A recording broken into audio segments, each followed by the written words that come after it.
وصل على رسوله الكريم أما بعد أعوذ بالله من الشيطان الرجيم بسم الله الرحمن الرحيم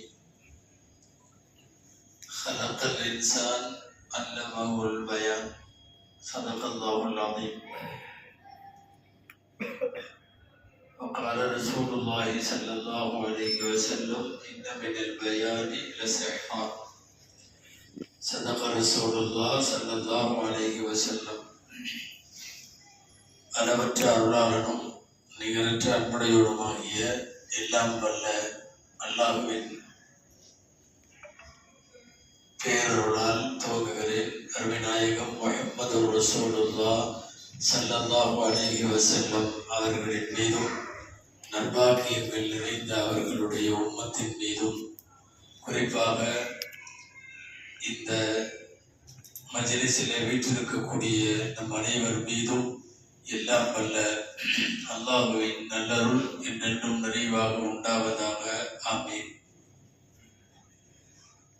கண்ணியத்திற்குரிய உலமா பெருமக்கள், குறிப்பாக இந்த விழாவிலே எனக்கு முன்னால் துவக்க உரை, வரவேற்பு உரை, வாழ்த்துரை இவைகளெல்லாம் வழங்கிய இந்த ஊரில் பணிபுரிகிற சங்கைக்குரிய உலமா பெருமக்கள், மரியாதைக்குரிய இந்த மஸ்ஜிதினுடைய இன்னும் மதரசாவுடைய சுல்தான்பேட்டையினுடைய மார்க்க ஸ்தாபனங்களில் தங்களை அங்கத்தினராக்கி கொண்டிருக்கக்கூடிய நிர்வாக பெருமக்கள், வருகை தந்திருக்கக்கூடிய பல்வேறு உலமாக்கள், அன்பிற்குரிய மதரசாவுடைய பேராசிரியர்கள், மாணவ செல்வங்கள், சென்னையிலிருந்து எங்களோடு வந்திருக்கிற உலமா பெருமக்கள், உங்கள் அனைவருக்கும் என் ஆரம்பமான அஸ்ஸலாமு அலைக்கும் வரஹ்மத்துல்லாஹி வபரகாத்துஹு. இது ஒரு நீண்ட நேர சிறப்புரை இல்லை, அதற்கான நேரமும் சூழலும் இல்லை. மாலையிலே வாரந்தோறும் நடைபெறுகிற திருக்குர்ஆன் விரிவுரைக்காக உடனடியாக திரும்ப செல்ல வேண்டிய சூழ்நிலையில் நான் உங்களோடு சில நிமிடங்கள் மாத்திரம் இந்த நிகழ்வை முன்னிட்டு உரையாற்ற வேண்டும். சுல்தானும் முபீன் என்று இந்த மாணவர் சொற்பயிற்சி மன்றத்திற்கு பெயர். சுல்தான்பேட்டை ஊர்ல மதரசா ஜாமியா சுல்தானியா, மன்றத்துக்கு பேரு சுல்தானும் முபீன். குர்ஆனில் எண்ணிலடங்காத முறைகள் சுல்தான் என்று வருகிறது, சுல்தானும் முபீன் என்று சில இடங்களில் வருகிறது. தெளிவான ஆதாரம், தெளிவான அத்தாட்சி, தெளிவான வல்லமை, தெளிவான அதிகாரம், இப்படியெல்லாம் சுல்தான் என்கிற சுல்தானும் முபீன் என்கிற வார்த்தைக்கு நிறைய பொருள் குர்ஆனிலே இருக்காது.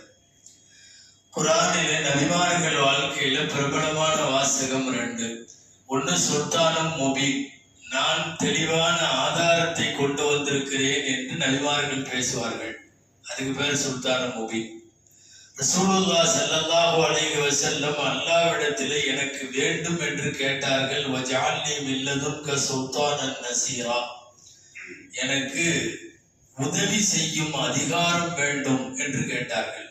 சுல்தானே முபீன் ஒரு வார்த்தை, சுல்தானே நஸீர் என்று ஒரு வார்த்தை. மிகப்பெரிய அதிகார சக்தியாக வேண்டும் என்றால் அதுக்கு பேர் சுல்தானும் நஸீர். ஆதாரங்களை எடுத்து சொல்லி மற்றவர்களை தன் பக்கம் இழுக்க வேண்டுமானால் சுல்தானே முபீன். அல்லாஹ் மூசா அலைஹிஸ்ஸலாமுக்கு சுல்தானே முபீனை கொடுத்தான் என்ற ஒரு ஆயத்து எனக்கு முன்னால யாரோ ஓதுனாங்க, இங்க ஹஸரத் ஓதுனாங்க. அதான் இங்க பேசுறவங்க யாரும் சொன்ன மாதிரி செய்து மூசா அஜித்தா யாரோ சொன்னாங்க. சில நேரம் முன்னாடி வர்றவங்க எல்லாம் பேசிட்டு போயிடுவாங்க, கடைசியில ஒண்ணும் இருக்காதுன்னு. நான் ஒரு 2-3 ஆயத்தை சொல்லலான்னு இங்க எழுதி வச்சிருக்கிறேன். இதுல எழுதி வச்சா ஒரு ஆயத்தை அசனஜி சொல்லிட்டு போயிட்டாரு, அப்புறம் ஒரு ஆயத்தை ஜைனுதீன் மௌலவி சொல்லிட்டு போயிட்டாரு, அப்புறம் ஒரு ஆயத்தை மூசா மௌலவி சொல்லிட்டு போயிட்டாரு. இருக்கிற ஆயத்தெல்லாம் காலி. தமிழ்ல சொல்லுவாங்க, குடும்பத்துல தலைச்ச பிள்ளையாவும் பிறக்கக்கூடாது, நிகழ்ச்சியில கடைசி பேச்சாளராகவும் பேசக்கூடாது. நிகழ்ச்சியில கடைசி பேச்சாளரா பேசினா என்ன வம்புனா, என்னவெல்லாம் பேசுனா நம்ம நினைச்சிட்டு உட்கார்ந்துருப்போமோ அதையெல்லாம் முன்னாடி உள்ளவங்க பேசிட்டு போயிடுவாங்க. இந்த தனிச்சு பிள்ளையா பிறந்தா இருக்கிற அக்கா தங்கச்சிகளை பூரா கட்டி கொடுத்து அவரு கரையேறதே பெரிய விஷயமா போயிடும். அந்த மாதிரி அல்லாஹ் குர்ஆனில சுல்தானே முபீன் என்று சொல்லுகிறான். இந்த ஆயத்தை எனக்கு முன்னாலே ஹஸரத் அவர்கள் ஓதினார்கள். அப்படின்னா தெளிவான ஆதாரம் நபிமார்களிடமும் சரி நபிமார்களுடைய வாரிசுகளிடமும் இருக்க வேண்டும். சுல்தானே முபீன் மூசாவிடம் இருந்தது, சுல்தானே முபீன் எல்லா நபிமார்கள்டையும் இருந்தது. சுலைமான் அலைஹிஸ்ஸலாம் சுல்தானே முபீன் இருந்துச்சு.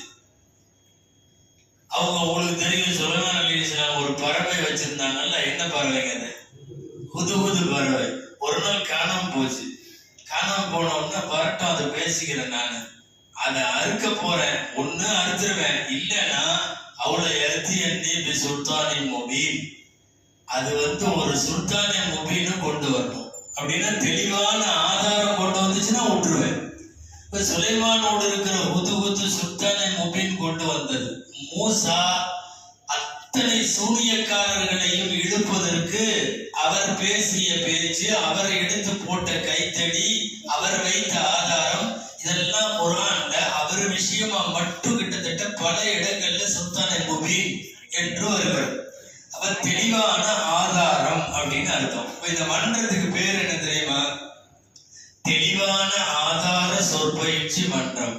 இதுல பேசுறவங்க ஆதாரம் இல்லாம எதையுமே பேசக்கூடாதுன்னு தெரியுது. நீங்க ஏதாவது சொல்லலாம், எங்கேயாவது அது இருக்கும், எங்க பாத்தீங்கன்னு ஆதாரம் வேணும். இப்போ உள்ள பயான் முடிஞ்ச உடனே பின்னாடியே ஹஜரத் நீங்க சொன்ன ஹதீஸ் புகாரில் இருக்கா அப்படின்னு கேட்கிறாங்க. நாம திருந்துன்னு முடிக்கூடாது. நாங்க எங்க ஊர்ல ஒருத்தர் பயான் பண்ணாரு, நான் அங்க கேட்டேன் அப்படின்னா ஒத்து வராது. கஜாலி இமாம் எறும்பை பார்த்துட்டே இருந்தாங்க, எறும்பு போயிட்டே இருந்துச்சு. ஒரு எறும்பே இவ்வளவு போதே, நம்ம போகணும். பின்னாடி ஒருத்தர் வருவார், இது எங்க பாத்தீங்க? இந்த எறும்பு போனதை கஜாலி இமாம் பார்த்தாங்க, எங்க இருக்கு? நமக்கு சொல்றதுக்கு ஒண்ணு புத்தகம் தெரியணும் அல்லது கிதாபம் தெரியணும்.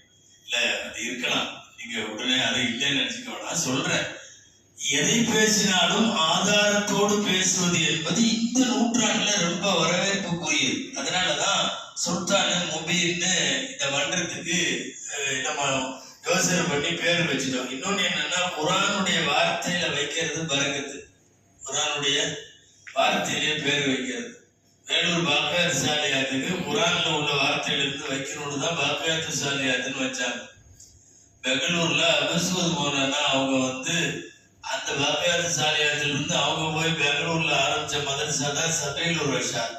அவங்க குர்ஆனை பார்த்து 2 இடத்துல வருதுன்னு சொல்லி ஒமா அஹதீக்கும் இல்ல சபீலுர் ரஷாத்னு சொல்லி அந்த வார்த்தையை பார்த்துட்டு அவங்க சபீலுர் ரஷாத் அப்படின்னு பேர் வச்சாங்க.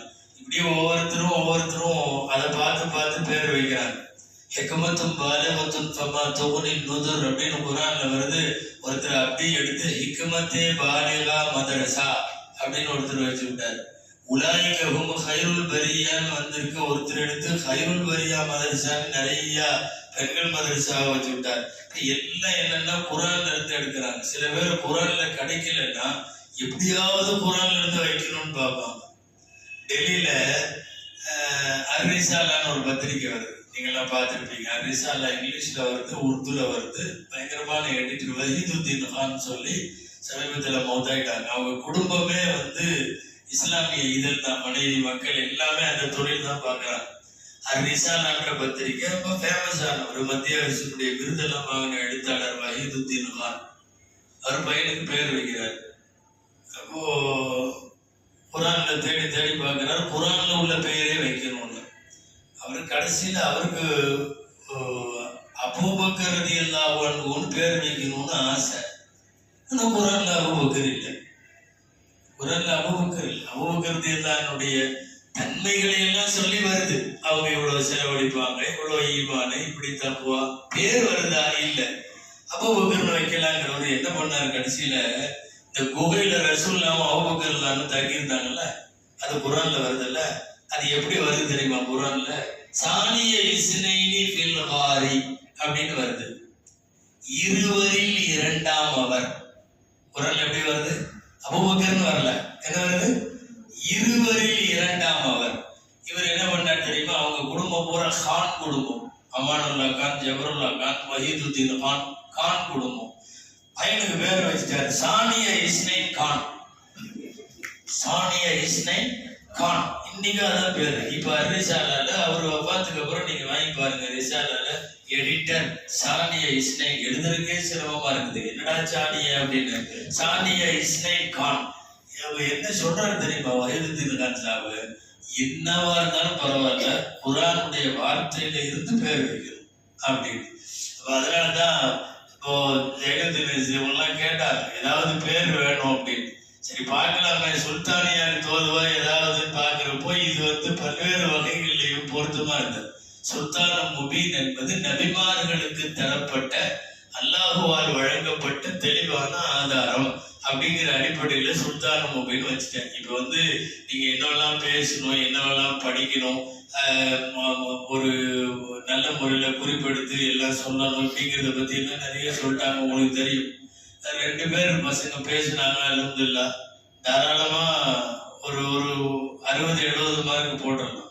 ஒன்றும் ஃபைல் மார்க் எல்லாம் இல்லை. நல்லா அப்ப நீங்க எல்லாமே பேசுவீங்கன்னு தெரியுது.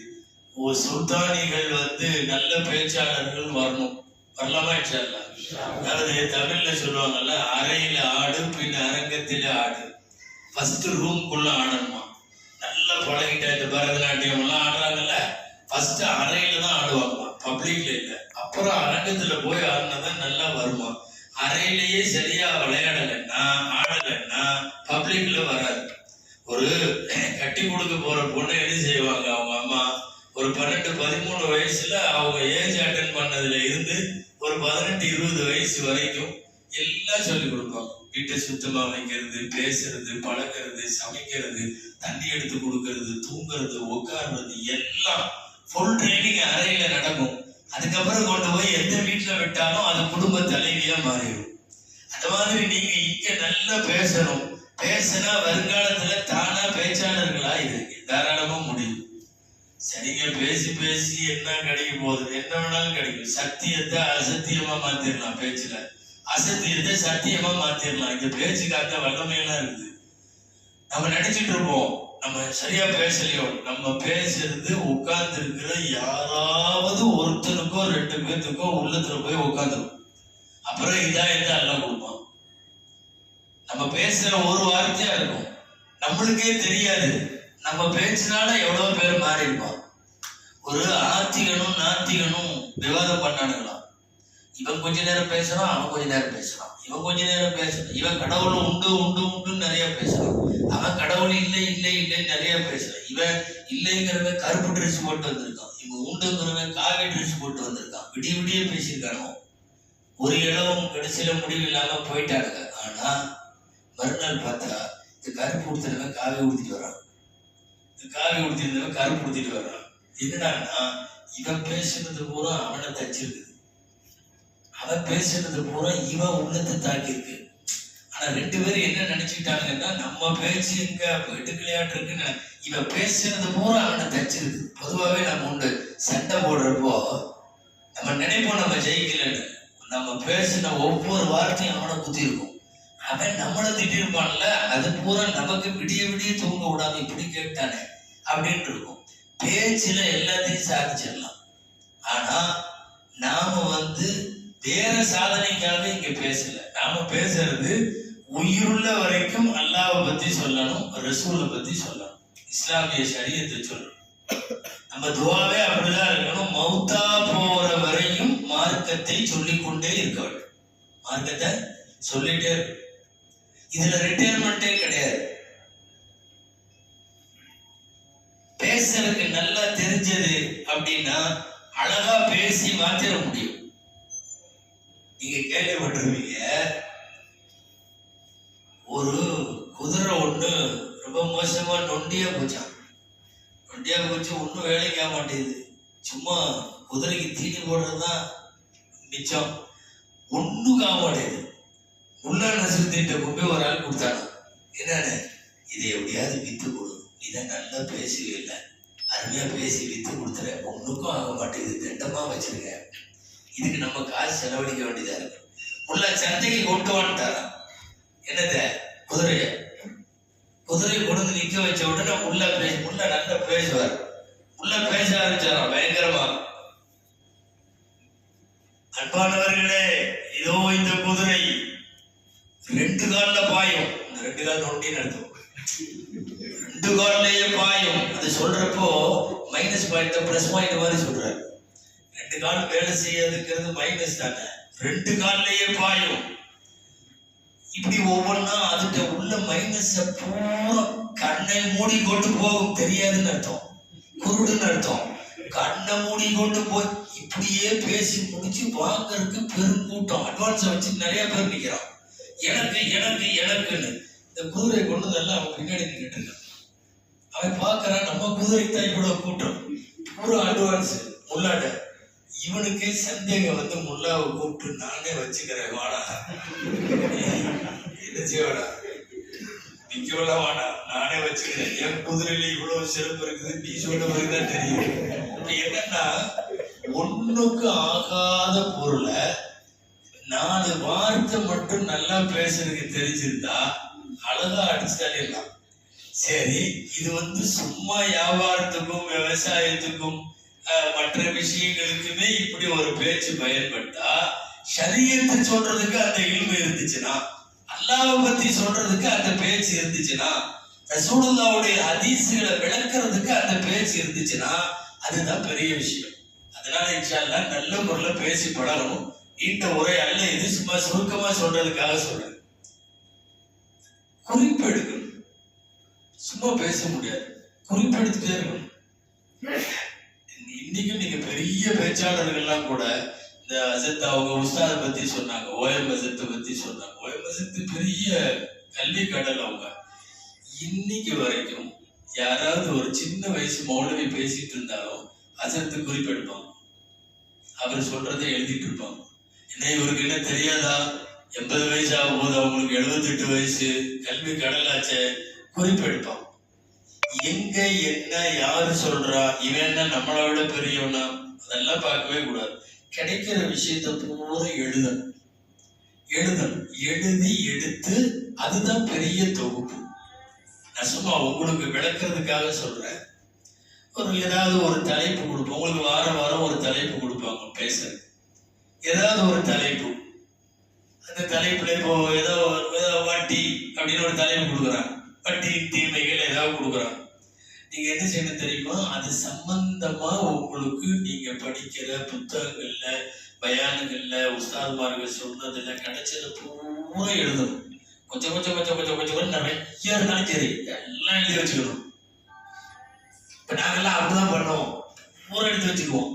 நமக்கு 5 நிமிஷம் தானே பேச விடுறாங்க, 2 அதையும் சொன்னாவே போதும். போதும்ட்டெல்லாம் பேனாவை மூடக்கூடாது, இந்த பக்கம் பூரா எடுத்துக்கணும்.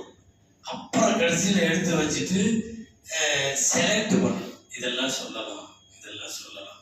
செலக்ட் பண்ணதை தனியா ஒரு பேப்பர்ல எழுதணும். எழுதிட்டு அதை மட்டும் எடுத்து பேசணும், நல்லா பேசிடலாம். அதே மாதிரி இன்னொன்று, நாமெல்லாம் வந்து வெளியில உள்ள பேச்சாளர்கள் இல்லை.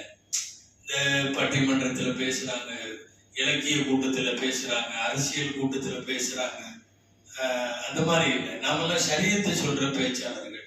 எனவே நம்முடைய பாணி எப்போ என்ன இருக்கு தெரியுமா, எந்த தலைப்பா இருந்தாலும் முதல்ல இந்த தலைப்பு சம்பந்தமா குர்ஆன்ல என்ன வருது அதை எடுக்கணும், அதை எடுத்து முதல்ல எழுதணும். அதுக்கப்புறம் ஹதீஸ்ல அந்த தலைப்பு சம்பந்தமா என்ன வருது. உதாரணமா ஏதாவது ஒரு தலைப்பு சொல்லலாம், ஏதாவது ஒரு தலைப்பு சொல்றது பெற்றோரின் சிறப்பு. சரி, குர்ஆன்ல பெற்றோர் சம்பந்தமா என்னென்ன வருது அதையெல்லாம் எடுத்து எழுதிடும். உங்கள்கிட்ட பேப்பர்ல அது இருக்கணும். ஹதீஸ்ல ரசூலுல்லாஹ் பெற்றோரை பத்தி என்ன சொன்னாங்க அதை பூரா எடுத்து எழுதிடும். சஹாபாக்கள் வாழ்க்கையில, இமாமுகள் வாழ்க்கையில பெற்றோர் சிறப்பு சம்பந்தமா நடந்ததோ, அல்லது பெற்றோர்களுடைய துவாவை வாங்கினதுனால என்ன நன்மை கிடைச்சது, பெற்றோருடைய பத்வா வாங்கினதுனால என்ன நஷ்டமாச்சு, இந்த வாழ்க்கை இந்த சம்பவங்கள்லாம் ஏதாவது இருக்குங்களா அதையெல்லாம் எடுத்து எழுதணும். இது 3 எழுதிட்டீங்களா, குர்ஆன்ல உள்ளது, ஹதீஸ்ல உள்ளது, சஹாபாக்கள் வாழ்க்கை வரலாறுல உள்ளது. இதெல்லாம் முடிஞ்சதுக்கு அப்புறம் இன்னைக்கு நடைமுறையில என்ன இருக்குன்னு பார்க்கணும். இன்னைக்கு நடைமுறையில முதியோர் இல்லம்னு திறந்து வச்சு கொண்டு போய் பெற்றோரை அங்க விட்டுறான், பெற்றோரை வந்து குடிக்கிறதுக்கு காசு தரலன்னு போட்டு அடிச்சு கொலை பண்றான், சினிமாவுக்கு போற காசு தரலன்னு தாயார் தலையில கழுத்தூக்கி போட்டிருக்கான், மனைவி பேச்ச கேட்டுட்டு அம்மா துரத்தி விடுறான். இதெல்லாம் இன்னைக்கு இருக்கா இல்லையா? இன்னைக்கு உள்ளதெல்லாம் நீ எடுத்து ஒரு 2-3 வரி எழுது. எதனாலெல்லாம் பெற்றோர்களை இன்னைக்கு என்னென்ன பண்றாங்க அப்படிங்கிற இந்த பாயிண்ட் எல்லாம் எழுதணும். எழுதி முடிச்சுட்டு பெற்றோர்களை மதிக்காதவனோ அவங்களுடைய துவா வாங்காதவனோ என்ன நிலைமைக்கு ஆளாகுவான்னு இதெல்லாம் எழுதணும். எழுதி முடிச்சுட்டு இதுல இது முதல்ல சொல்லணும், இது ரெண்டாவது, இப்படி எல்லாம் ஒரு தருத்தி ஒரு வரிசை பண்ணிட்டு நீ நின்று பேசுனீங்கன்னா பேசுறது அழகா இருக்கும். சும்மா அப்படி நின்று ஏன்னா தானன்னு விட்டு அடிச்சா இந்த விஷயத்தை பூரா நீ சொல்லலாம். இந்த வரிசைப்படுத்தி பேசுறதுலதான் அந்த பேச்சு அழகாகும். இந்த முறையில தான் குறிப்பெடுக்கணும். ஃபர்ஸ்ட் எதுல இருக்கணும்? குர்ஆன்ல இருக்கணும். ரெண்டாவது ஹதீஸ்ல இருக்கணும். மூணாவது சஹாபாக்கள், தாபீன்கள், பெரியார்கள் இவங்களுடைய வாழ்க்கையில நடந்தது. நாலாவது இந்த உலகத்துல இப்ப இது சம்பந்தமா நடந்துட்டு இருக்கக்கூடிய விஷயம் என்னென்ன, பெற்றோர்கள் புறக்கணிப்போ அல்லது பெற்றோர்கள் கண்ணியமோ இது சம்பந்தமா உள்ளதெல்லாம் இது வரணும். வேற ஏதாவதுன்னா வேற உலமாக்கள் பேசுறதுல பெற்றோர் சிறப்புகள் சம்பந்தமா பார்க்கணும்.